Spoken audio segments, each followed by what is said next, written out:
Assalamu alaikum wa rahmatullahi wa barakatuhu. Hurmatlı Müslüman bir tuğanlarım. Biz özümüzün bugünkü günde erteң bardığı жаңы жылдың майрандайыз деп жүрішкен чақта biz ellerden сұранымжылау қылайын деп шештік. Бұл деген адамдардың мындайша айтқанда жаңы жылды майрандашауы же майрандашпайы, алар турасында майран турасында қандай пикири бар, ошону билели деп шештік. Суроолор мындай болот. Сиз жаңы жылга кандай даярдык көрүп жатасыз? Жаңы жылды майрандайсызбы дегеле? Майрандаган болобу? Ушундай суроолор берилмекчи иншалла. Жаңы жылда мисалы эгерде алар майрандайын деп жаткан болсо, анда айтабыз да, мисалы караңыз, мусулманчылыкта жаңы жылды майрандаган болбойт. А бирок христиандар мисалы биздин майранды майрандабайт дагы, биз алардын майрандарын эмнеге майрандашыбыз керек? Мисал алсак, алар курбанчылыкты майрандабайт, орозону майрандабайт, орозо тутпайт, мисалы бизге ошо Рамазан айын күтпөйт, жума намаз эмес, мисалы жума деп майран менен майрандашпайт да. Биз мисалы жок дегенде статустарга болсо да коюп туруп, жумаңыздар маалик болсун деп айтабыз. А бирок алар андай кылбайт. А бирок суроо бар. Сиз мусулман болуп туруп, кантип ошол христиандардын, мусулман эместердин майранып жатасыз деген суроо да. Эми карап көрөбүз. Ассаламу алейкум. Жаңы жылга кандай даярдык көрүп атасыз? Айтып бересизби? Маанай деле жок. Маанай жок, Өзүңүз мындай даярданып атасызбы? Дегеле мындай маанайлык болот атабы? Жок. Даярданбайсыз. Антким неге? По некоторым обстоятельствам своим. Жок, мен майрамдын дегенде эле пландаган деле жокмун. Кече токтогулдан келдим өзүм. Жолбосо үйдөгүлөр менен отуруп эметип койсо болот го дейм. Майрамда болсоң да жаңы жылды белгилепчи. Адал түрүндөчү ичпей турабы?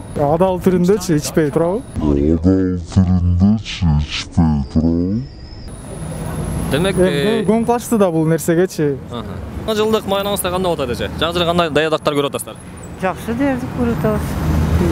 Жакшы маанайда. Жакшы маанайда көрүп атасыздар. Себеби деле жаңы жылдын аты менен. Даярдыктар кандай болот сизде? Абдан жакшы. Балдарга майрамдар тугат, белек берип атам. Жаңы жылга бир күн калганда даярданып. Даярдыгыңыздар кандай болот атат? Жакшы эле болот. Жакшы эле болот, Үй бүлө көрө майрамдайсыңар. Ооба.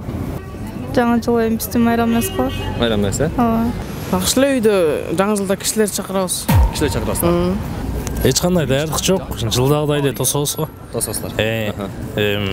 Ошо жылдагыдай эле отуруп, өзүбүзчө эле ушундай. Биз андай эле жакшы күтүп албайбыз негизи жаңы жылдычы. Жаңы жылга кандай даярдык көрүп атасыңар? Жаңы жылдын что-то атмосферы нет никакой. Нет снега. Нет снега. Снега нету, блин, как раньше. Сейчас бы смачный снег, как зимой. Вот сейчас не зима, а осень, честно. Нет, ничего не будем делать. Не будете, да? Жакшы буюрса жакшы. Ошо жаңы жылга кызыма телефон алып берейин деп, ошол телефон алып чыгып келдим. Жаңы жылга белек берейин деп атасыз демек. Маанайыбыз абдан жакшы. Жакшы эле. Жакшы. Бардыгы жакшы.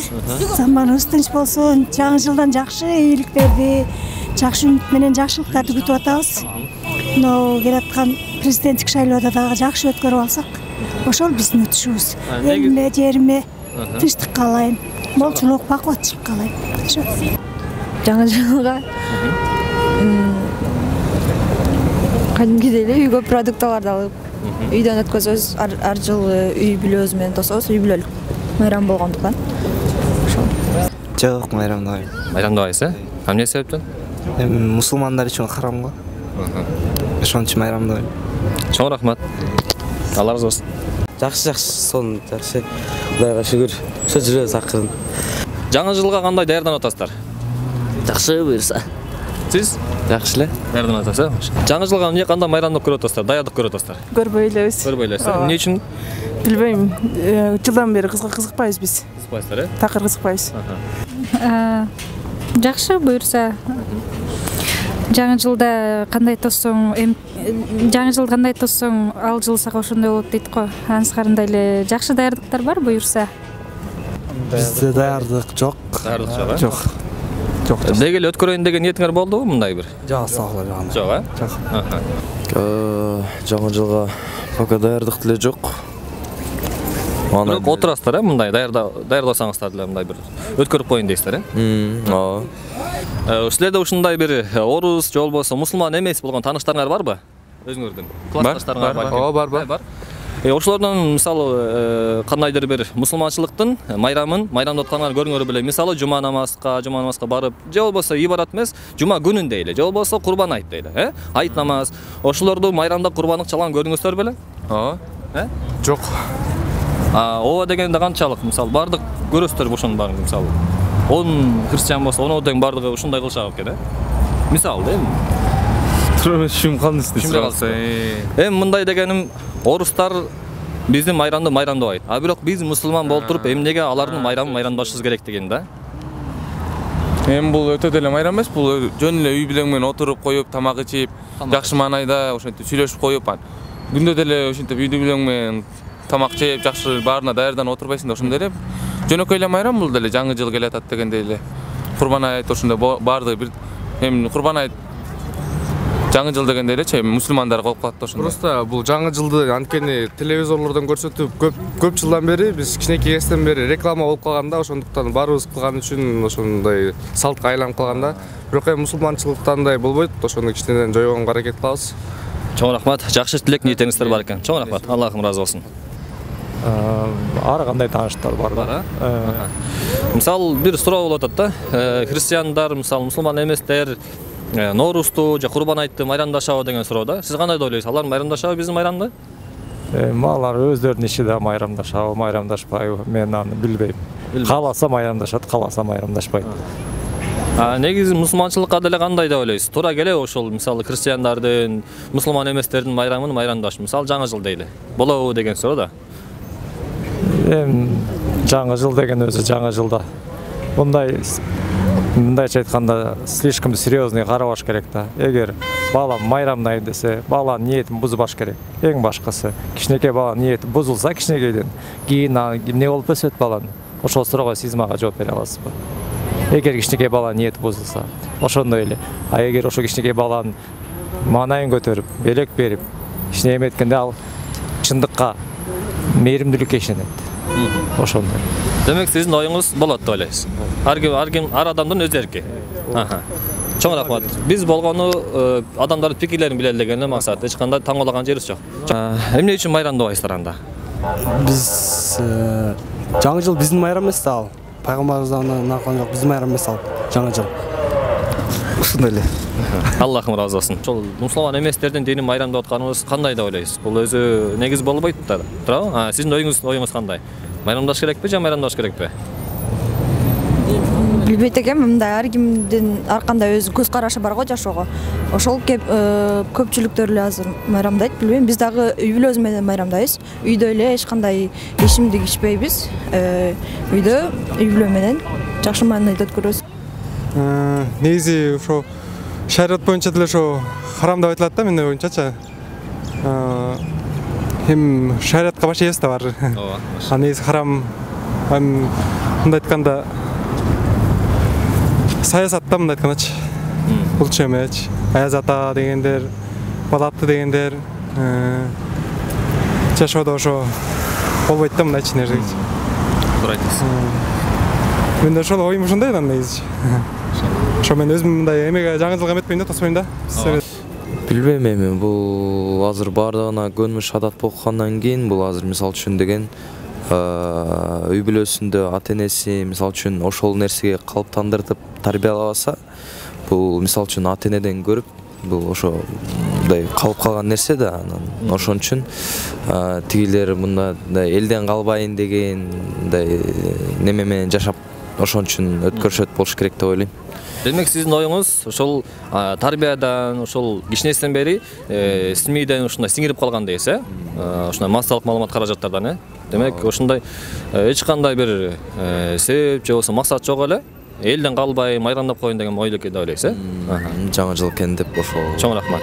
Өзүңүздүн ушундай ниетиңиз барбы? Кийин өзүңүздүн үй бүлөңүз болот дейм, иншалла. Туурабы? Ошого жаңы жылды чогуу алар менен майрамдайсызбы же жок, мындай болбойт мусулманчылыкта деп айтат белеңиз? Колдон келишинче ушул жаңы жылды ошо тоспойлогонго аракет кылам деп айта алам. ошого аракет кылам буюрса. Ниетиңиз иншалла Аллах машыган болсун. Чоң рахмат. Ушундай суроого. Бизден Иса пайгамбар төрөлгөн күнү Рождество деген бар да, Рождество дегенчи христиандарда биз аны эме кылбайбыз. Праздник кылбайбыз да анычы, бирок жаңы жыл болгондо 2021-жыл бүт жакта болот да, ошону отпраздник өткөн үчүн привыкли жаңы жыл болгон үчүн. Жаңы жыл болду деп майрамдайсыздар, бир себеби барбы? Ошол мындай мисалы бир нерсе кылганда бир нерсени күтүп себеп кыласыздар да. Мисалы жаңы жылда жөн эле отуруп майрамдап коелу деген максатта майрамдайсыздарбы? Жок, эми тигил жылда бүт нерсе жакшы болсун деп да, ошентип Кудайга тиленип ушинтип. Жакшы калуу тилек менен жаңыда ошол 2021-жыл башталалы деген тилек үмүт менен баштайт экенсиз, демек. Ооба. Бизге сиңип калганда жаңы жыл өткөрүш керек деген салтчы. Негизи мусулманга кирбейт го дейм. Биздин жаңы жыл Норуз, анан Курман айттарда майрамдабасак так мындай болбойт го дейм тура эмес го. Демек сиз жаңы жылда майрамдабайсыз, Жок, биз как обычно эле күнүмдүк эле кечинде 9-тайын уктайбыз. Аллахым разы болсун сизден. Чоң биздин мисалы оюбуз, пикирибиз эмне экен? Болбойт деген пикир да. А сиздин пикириңиз кандай? Билбейм мен. Сиз? Мен пикирим жаңы жыл бул Советтер Союзунан алынып келаткан эме да. СССРге чогуу кошулуп бир страна болуп жашап калбадык го, ошондон кийин болуп калды да булчу. Антпесе болбойт элек. Негизи болбойт деп ойлойсуз? Болбойт деп ойлойм. Анда ушундай ниетиңиз барбы? Кийин келечекте ушундай семьялуу, үй бүлөлүү болуп калганда бала чакаңызга жок, бул балам болбойт деп айта аласызбы же айтпайсызбы? Биз дагы эле майрамдап жүрөсүзбү ошолдон дагы? Жок, негизи айтыш керек. Айтыш керек деп ойлойсуз? Айтыш керек. Айтыш керек. Сиздердин оюңуздарча демек бул калыптанган нерсе экен, салт болуп калган, жылдан жылга болуп жүргөн үчүн бул калбаш керек деп ойлойсуздар, Вы думаете, можно или нет? Почему? У меня соседи русские, они празднуют вместе с нами, они вот соседи наши, вот Курбан Байрам, они заходят, сидят с нами. Ну, у них вроде этот младший брат тоже мусульманство принял, вот из-за этого они тоже с нами постоянно. Так что, ну, нормально, мне кажется, к этому отношусь тоже так. То есть человек каждый сам выбирает, да, праздновать или нет? Да. Ага, спасибо. А ваше мнение? Можно спросить? Можете повторить? Мы считаем, что нельзя праздновать мусульманину Новый год. А как вы считаете, можно или нет? Ну, это, конечно, смотря на религию, если она дозволяет, как бы вот мусульмане, конечно, это харам, этот Новый год праздновать, значит нельзя. И, конечно, от человека зависит, типа, будет он или нет.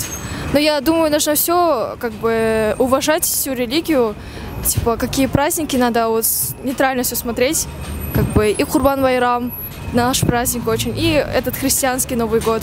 Это смотря на человека, как он будет праздновать. А, собственно, вы празднуете или нет? Нет, я не праздную, потому что я мусульманка, и довольно, я понимаю, что нельзя. Но я, конечно, уважаю тех, которые празднуют, мои друзья, я никогда не противоречу. Спасибо. Доброго вам дня. Жаңы жылды майрамдайсызбы? Жок, майрамдабайм. Майрамдабайсыз, эмне үчүн майрамдабаш керек? Бул жаңы жыл мусулмандардын майрамы эмес да. Ошон үчүн. Чоң рахмат. Ислам боюнча алып караганда майрамдабаш керек. Майрамдабаш керек. Ооба. Ошол себептен биз майрамдабайбыз. Чоң рахмат. Биз эч кандай жаңы жылда мен де каршымын, мисалы жаңы жылда тилек айтып, ушул тилектер кабыл болчу, Айзат атадан суранып аяк-бияк. Андай нерсе каршымын, бирок ошо жылдын жаңышысы, жылдын алмашысы. Бул адамдар өзүнө ошо кичине үй бүлө кылып отуруп койгон зыянсыз деп ойлойм. Мен ушундаймын да, мисалы. Ошентип отурабыз. Көнүп калганбыз да, сырдын учурунда төрөлүп жалаң сырда багы жаңы жылды майрамдап калчубуз да, ошончо эле жаңы жылды майрамдап жүрбөйлүкпү. Негизи мусулманчылыкта майрамдаган туура элеби? Жаңы жылды? Негизи болбойт. Бирок майрамдай беребиз. Кийин ниетиңиз барбы? Майрамдабай калтырайын деген ниетиңиз же жылда көнүп калды деген майрамдай бериш керек деп ойлойсузбу? Кийин майрамдабаш керек. Кийин майрамдабаш керек, Андай болсо ниетиңиз чоң экен буйруса. Аллахым разы болсун. Жок, алар өзү майрамдарын майрамдашат, кээ-бирке. Мисалы үчүн жаңы жылды дагы, мисалы үчүн дагы каза болуп өтүп кеткендерди. Мейли дейли. Эми караңыз. Мисалы биз мусулман болуп туруп, сиз өзүңүз айткандай эле жаңы жылдар христиандарга да атасыз. Эми караңыз, христиандар биздин майрамды майрамдабаса. Эмнеге биз алардын майрамын майрамдашыбыз керек? Жок, биз майрамдабайбыз, мындай эле да. Мындай эле отуруп, Мындай эле деген ошол өткөрүп коелу деген сөз туурабы? Ошондой эле. Биз майрамдабайбыз. Майрамдабайсыздар. Айтып коесузбу, эмне үчүн майрамдабайсыздар? Динге тиешелүү биз гана майрамдабайбыз. Негизден майрамдаган туурабы, негизи биздин мусулманчылыкта? Эми биз мурунтан эле ошо Союз убагынын адамдары көрүнүп калганбыз да. Отпойлу демократия болупчу. Ошон ислам баардыгы мектептер дагы ислам бүт бар. Ислам бул шариаттын негизинде жашашыбыз керек да. Бул нерсени алдырыш үчүнчү. Мектептерге да буйруза айым интернетте, инстаграмдардан көрүп калып атабыз. Ислам сабактары киргизилет депчи, ошону да күчөтүп бара-бара өзүбүз эле иштеп башка мамлекетке көз каранды болбой эле ислам кийин эми буйруза иншалла ошондой болот, бирок ошондой кылабыз да. Негизден ар бир адам мисалы бир элди оңдош үчүн, өзгөртүш үчүн биринчи өзүн оңдош керек да. Сиздин ниетиңиз кандай? Өзүңүздүн жеке ниетиңиз. Башка адамдар мейли алар оңолбой тура берсин. Сиз өзүңүздүн жашооңузда кийин үй бүлөңүзгө ушундай майрамдош керек экен, жаңы жыл болбойт экен деп айта турган ниетиңиз барбы? Иншалла, конечно, биз мусулман элебиз. Машалла. Биз сыяктуу силер эле майрамдап турсаңар, биз дагы майрамдайлы деп майрамдашпайт экен да. Курбан айтты же жумаңар марек болсун деп айтышпайт экен да. Эмеге жуманы майрамдабайт экен атайын отуруп алыпчы. Бирок эмне үчүн биз ошол майрамдап келебиз деген суроо да. Менин жеке оюм боюнча бул 31-инен уже 1-январда жаңы жыл башталат го. Ошондой эле элдер майрамдашат болуш керек деген ойда. Мындай мусулмандардын майрамы эмес, анан андай эмес, мындай эмес деп мен бөлө албайм. Демек жеке пикириңиз ошондой эл майрамдаган үчүн майрамдайсыз, мындай атайын бир максат кылып ошону эме албайсыздар. Жок, эл майрамдаган үчүн эмес. Айтып атпайм, 1-январ бул жаңы жыл. Значит, жаңы жыл башталып атат. Ошол жаңы жылды кандай баштасаң, сага ошол жыл ошондой болуп берет деген максатта мен жаңы жылды тозом да, мисалы үчүн. Мынакей барыңыздар көп болгондой эле элдердин пикирлерин билдиңиздер. Көпчүлүгү айтат, бул салт болуп калган деди. Биз телевизордон көрдүк, кичинебизден бери бизге айтып келет, ата-энебиз ушундай тарбиялаган деди. Жалпысынан карап көрсөк, эч кимиз мындай көпчүлүгү деле эмне үчүн майрамдап атат? Кантип майрамдап? Мындайча айтканда, болгону калыптанып калган көрүнүш катары майрамдайт экен. Элден калбайлы деген ойлорду айтышты. Негизинен бул өтө бир кыйын көрүнүш да биз үчүнчү, мусулмандар үчүн. Өтө бир аябай оор көрүнүш. Неге дегенде, жана башта айткандай эле суроодо карасаңыз, эч бир мусулман, эч бир христиан биздин динди майрамдабайт дагы. Эч бир бөлөк диндегилер биздин майрамды биз сыяктуу болуп тайраңдап майрамдашпайт.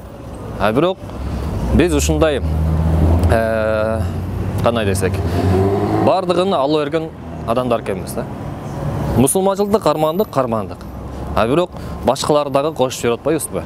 Мындай эми биз мусулман деген атка, затка ээ болуш үчүн келели туугандарыбыз. Келели ушундай айталы. Акырындыктан жеткирели. Акырындыктан айталы. Мындай майрамдаган болбойт. Бул деген туура эмес. Мындай деген көп айтышат, арак ичилбесе, эч кандай бир той топур болбосо, музыка шаң болбосо, анда майрамдай бере эле, жөн эле отура берели дейт да. Раматтылык чооксуз айткандай эле, мейли сен арак ичпе, мейли сен ошол күнү башка күнөө иштерди кылбайм деп ошол күнү жөн эле отурсаң деле, бул ошол күндү башка күндөрдөн улуктап аткандыгың болот деген максатта ал дагы арам болот деп айткан. Ошондуктан туугандарым, келге. Бардыгыбыз акырындан болсо дагы ушул майрамды өзүбүздөн баштайлы. Майрамдабастан, ошону майрам дебестен, майрамдабастан жөн гана кадимкидей күн катары өткөргөнгө Аллахым бизге насип эткөн болсун. Аллахым ыраазы болсун. Бардыгыңыздарга көргөнүңүздөр үчүн чоң рахмат.